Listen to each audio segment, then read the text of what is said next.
दोस्तों कुछ दिन तो पहले चलिए राहुल गांधी जी देखते किसी हैं। हाइड्रोजन बम की बात कर रहे देखते हैं। हैं सूत्रों की माने हाइड्रोजन बम का तो शायद धमाल। वही बम है जो उन्होंने आरजेडी पर गिरा दिया हाँ है। हाँ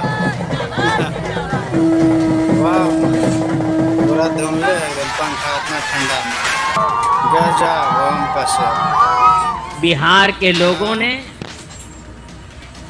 विकसित बिहार के लिए अच्छा। मतदान किया है। कांग्रेस के वरिष्ठ नेता राहुल गांधी जी बार बार ये बात कहते रहते हैं कि जेनजी को देखना चाहिए, उनको भूमिका अपनी निभानी चाहिए। प्रोवोक करने वाली राजनीति।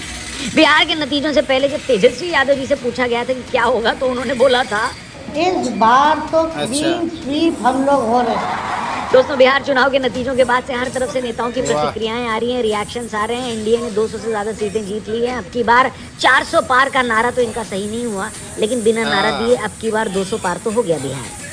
महागठबंधन और खासकर आरजेडी का ये इतिहास में सबसे खराब प्रदर्शनों में से एक है। आरजेडी खुद सिर्फ 25 सीटों पर सिमट गई और पूरा महागठबंधन 35 सीटों पर। क्या हो गया राहुल जी? खत्म।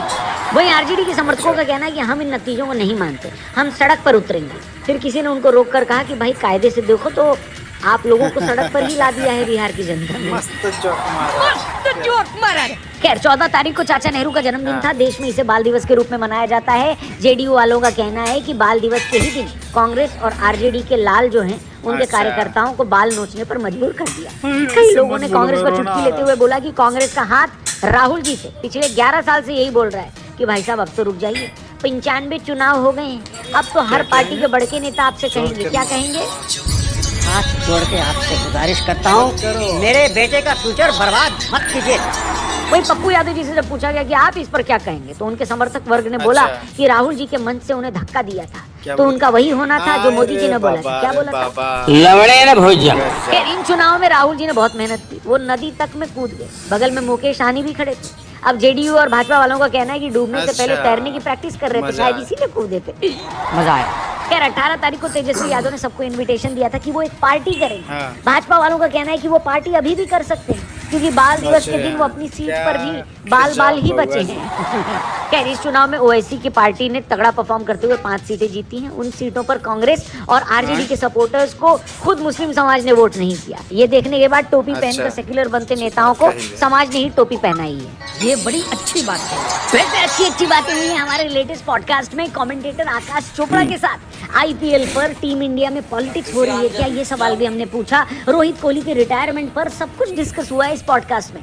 डिस्क्रिप्शन और पिन कमेंट में लिंक दिया है हमारे टीआरपी यानी द रौनक पॉडकास्ट चैनल पर जाइए, इस पॉडकास्ट को देखिए, फुल मजा आएगा। इस वीडियो में आगे बढ़ते हैं। वेल दोस्तों अब थोड़ा सीरियस बात पर आते हैं। इन चुनाव में सबसे बड़ी बात जो निकल कर आई है वो ये कि बिहार के समझ के अंदर एक टोटल परिवर्तन हो चुका है। एक्सपर्ट्स का कहना है कि इस चुनाव में महागठबंधन के साथ कई चीजें गड़बड़ाई, लेकिन 3 चीजों के बारे में अब हम बात करने वाले हैं। पहला ब्लंडर, चुनावों के दौरान जातिगत समीकरण बिठाने और कास्ट पॉलिटिक्स साधने के एरिथमेटिक से पहले ही महागठबंधन की केमिस्ट्री ठीक से बैठ नहीं पाई। आप लोगों को एक साथ मिलकर चुनाव लड़ना था, लेकिन आप ही आपस में एक दूसरे से लड़ने लगे। करीब 11 से 12 सीटों पर कांग्रेस और आरजेडी ने एक दूसरे के खिलाफ ही कैंडिडेट उतार दिए। ऐसी कई जगह शामिल हैं जहां पर मैक्सिमम सीटें वो हैं जहां भाजपा और जेडीयू ने जीत दर्ज की। इसके साथ ही चुनाव का पहला फेज दरवाजे पर खड़ा था, लेकिन कांग्रेस और आरजेडी के बीच सीट बंटवारे के लिए कोई आगे नहीं है। एंड में राजस्थान से अशोक गहलोत को आना पड़ा, तब जाकर मुकेश सहनी को डिप्टी सीएम और तेजस्वी को सीएम का नाम घोषित किया। उस समय तक कांग्रेस के किसी बड़े नेता ने तेजस्वी को खुले मन से मुख्यमंत्री का उम्मीदवार नहीं बनाया और इसने ग्राउंड लेवल पर आरजेडी और कांग्रेस के कार्यकर्ताओं के बीच में एक बहुत बड़ी कंफ्यूजन खड़ी कर दी थी। जनता के बीच भी वो काफी असहज हो गए थे। उधर कांग्रेस ने 70 से ज्यादा सीटों पर लड़ने की जिद एंड तक नहीं छोड़ी, जो बाद में 61 सीटों पर आकर रुकी। इसके साथ ही मुकेश सहनी की वीआईपी पार्टी को भी साथ में लेने के लिए तेजस्वी को उन्हें 15 सीटें देनी पड़ी। इसने न सिर्फ आरजेडी को अपने पोटेंशियल से कम सीटों पर लड़ने के लिए मजबूर किया, बल्कि एक लंबे टाइम तक इस गठबंधन को भी कंफ्यूज रखा। इसकी वजह से न तो कास्ट इक्वेशन ठीक से बैठ पाई और न ही अरिथमेटिक ठीक से बैठ पाया। दूसरा ब्लंडर, मुद्दों के बीच की लड़ाई भी महागठबंधन के रास नहीं आई। एक लंबे टाइम तक राहुल गांधी ने यहाँ वोट चोरी और इलेक्शन कमीशन के खिलाफ अपनी रैलियां निकाली। तेजस्वी ने जमीनी और ठोस मुद्दों पर चुनाव लड़ा। इस वजह से अंदर की खबर थी कि तेजस्वी राहुल के साथ मंच शेयर करने में इतने सहज नहीं थे। इसके साथ ही राहुल गांधी के साथ उनकी इक्वेशन भी ठीक से नहीं बैठी। सही बताएं तो पूरे महागठबंधन में सिर्फ एक आरजेडी और लेफ्ट की पार्टियां ही थी जो जमीनी मुद्दों और गंभीरता के साथ चुनाव लड़ रही थी। इसकी वजह से भी आरजेडी और महागठबंधन ये को भी हो सकता मुद्दों है। की दूरी का नुकसान उठाना पड़ा। एक लेवल के बाद महागठबंधन ने राहुल गांधी को अकेला छोड़ दिया कि उन्हें जो भी करना है वो कर सकते हैं। वहीं तेजस्वी ने ताबड़तोड़ 158 रैलियां की। एक दिन के अंदर तेजस्वी की जितनी रैलियां होती थी, महागठबंधन की बाकी पार्टियां एक दिन में मिलकर भी उतनी रैलियां नहीं कर पाती। ये तेजस्वी का चुनाव था जिसे कांग्रेस की सुस्ती और मुद्दों की कंफ्यूजन ने डुबा दिया, क्या है? ऐसा इनके समर्थक कहते क्या हैं।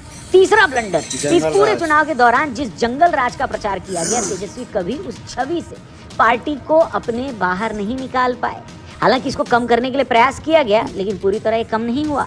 उन्होंने हर घर से एक सरकारी नौकरी देने का भी वादा किया, लेकिन लोग पूछने लगे कि इसके लिए बजट कहाँ से आएगा, ब्लूप्रिंट बताओ, तो इस पे भी कोई क्लैरिटी नहीं मिली। इसके बावजूद वो जंगल राज वाला मुद्दा इनका पीछा नहीं छोड़ पाया। आरजेडी के पोस्टर से लेकर आरजेडी के चुनाव प्रचार, कहीं भी लालू यादव की तस्वीर और नाम उतनी नहीं यूज की गई ताकि लोग उस छवि को भूल जाएं। खैर, एनडीए ने कभी इस छवि को भूलने भी नहीं दिया, बार बार बोला, खुद प्रधानमंत्री ने कई बार बोला। बिहार में 20 साल सत्ता में रहने के बाद भी भाजपा और जेडीयू ने इस मुद्दे को इतना भुनाया जिसकी काट अकेले तेजस्वी के पास नहीं थी। आरजेडी ने एक टाइम के बाद से इसका जवाब देना भी बंद कर दिया, लेकिन यहाँ कांग्रेस उठी और उसने इसका जवाब देना शुरू किया ताकि इस मुद्दे को बनाए रखा जाए। इसी बात का जिक्र पीएम मोदी ने भी अपनी स्पीच में किया कि कैसे आरजेडी की तरफ से कोई जवाब आए ना आए, लेकिन कांग्रेस तिल मिला जाती है। जब मैं जंगल राज की बात करता था तो आरजेडी के लोग कभी विरोध नहीं करते, लेकिन कांग्रेस वालों को बहुत चुभता था। खैर, जमीनी पत्रकारों का कहना है कि इसके उलट एनडीए बताइए सर, अपने आगे बताइए। नेताओं, कास्ट इक्वेशन, सीट डिस्ट्रीब्यूशन और मुद्दों को बहुत मजबूती से पकड़ी रही। और एनडीए की जीत में भी 3 सबसे बड़े फैक्टर थे। पहला, एनडीए ने अपने सभी कलेशों को भूलते हुए क्या? सिर्फ सही मुद्दों और सही सीट डिस्ट्रीब्यूशन पर ध्यान दिया।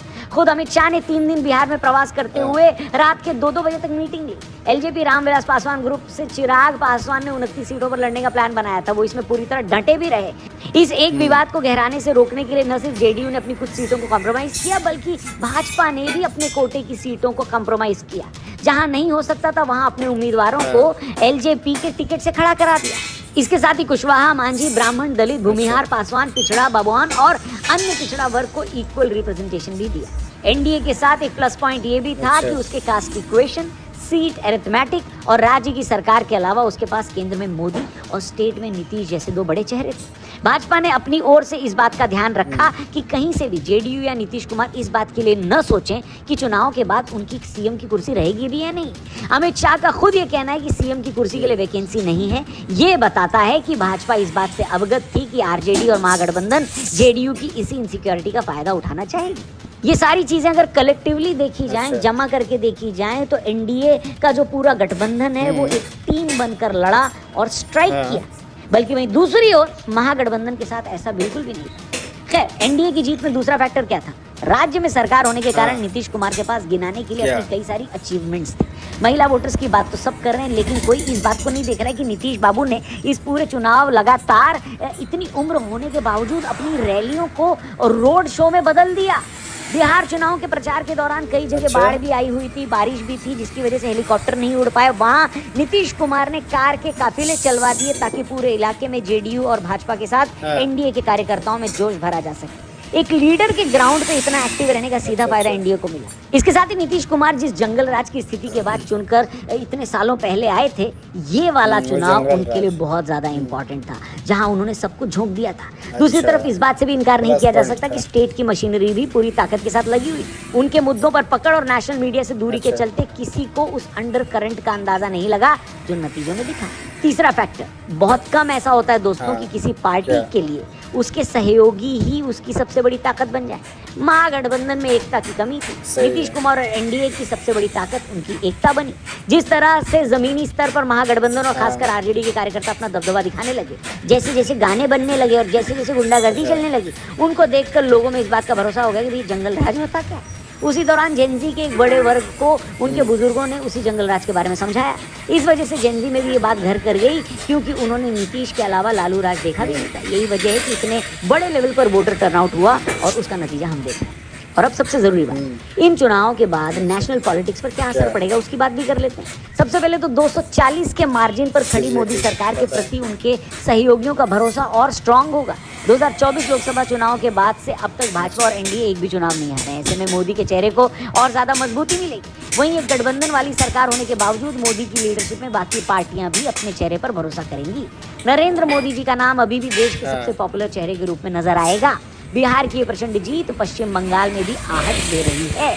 अपनी स्पीच में भी मोदी जी ने कहा कि बिहार से बहते हुए ही गंगा बंगाल में पहुंचती है। ये वहां पर बैठे भाजपा कार्यकर्ताओं के लिए एक मैसेज था कि वो अभी से इसकी तैयारी शुरू कर दें। गंगा जी यहाँ बिहार से बहते हुए ही बंगाल तक पहुंचती है।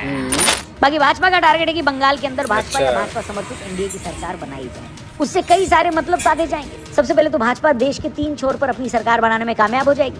दूसरा, बंगाल में जिस एसआईआर को कराने के लिए केंद्र सरकार इतने टाइम से लगी है उसका रास्ता भी साफ होगा। दिक्कत बस ये है कि बंगाल में बैठी है ममता दीदी, वो उतनी कच्ची खिलाड़ी नहीं है जितना तेजस्वी जी इस चुनाव में बन गए। बिहार के चुनाव ने बहुत कुछ संदेश दिया। अब देखना यह है कि महागठबंधन आगे कौन सी रणनीति बनाती। बाकी इस पूरे मुद्दे पर, इस पूरे चुनाव पर, इस रिजल्ट पर आपका क्या कहना है? क्या आप एकदम शॉक्ड हो गए कि अरे भैया आपकी बार ऐसे कैसे 200 पार, या आपको लगा नहीं बाबा ये तो होना